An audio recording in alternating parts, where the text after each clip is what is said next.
السلام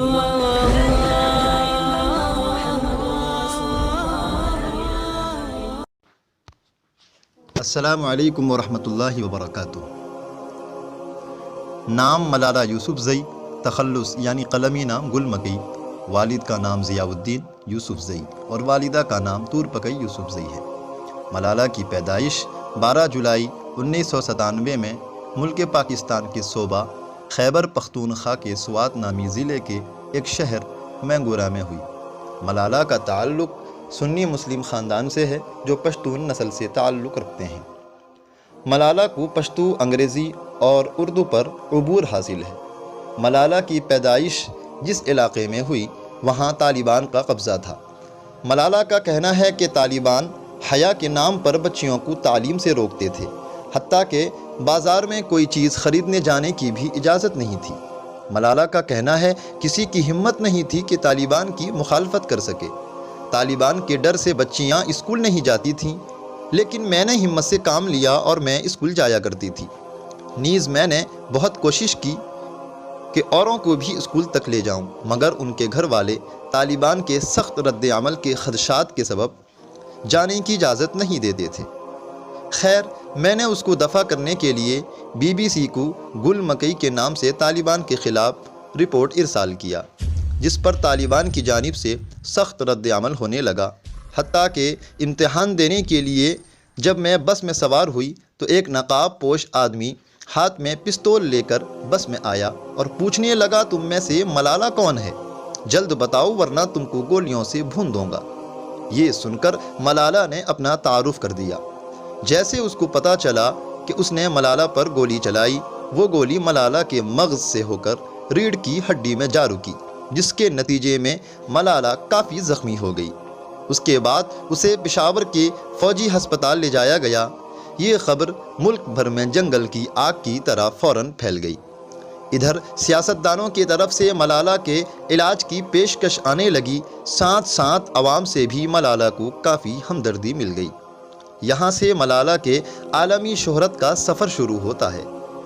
اس قاتلانہ حملے کی وجہ سے قومی اور بین الاقوامی طور پر ملالہ کی حمایت میں اچانک اضافہ ہونے لگا۔ ڈوئچے ویلے نے جنوری 2013 عیسوی میں ملالہ کے بارے میں لکھا کہ وہ دنیا کی مشہور ترین کم عمر بچی بن گئی ہے۔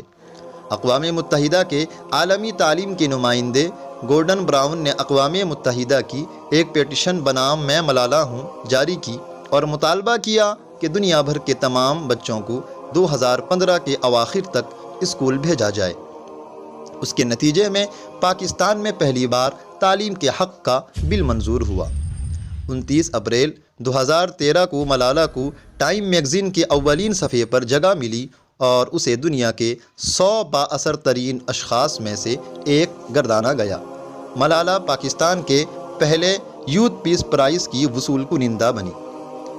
12 جولائی 2013 عیسوی کو ملالہ نے اقوام متحدہ کے صدر دفتر میں خطاب کیا اور مطالبہ کیا کہ دنیا بھر میں تعلیم تک رسائی دی جائے۔ ستمبر 2013 عیسوی میں ملالہ نے برمنگھم کی لائبریری کا باضابطہ افتتاح کیا۔ ملالہ کو 2013 عیسوی کا سخارو انعام بھی ملا۔ 16 اکتوبر 2013 کو حکومت کینیڈا نے اعلان کیا کہ کینیڈا کی پارلیمنٹ ملالہ کو کینیڈا کی اعزازی شہریت دینے کے بارے میں بحث کر رہی ہے۔ فروری 2014 کو سویڈن میں ملالہ کو ورلڈ چلڈرن پرائز کے لیے نامزد کیا گیا۔ 15 مئی 2014 کو ملالہ کو University of Kings College Halifax کی جانب سے اعزازی ڈاکٹریٹ دی گئی۔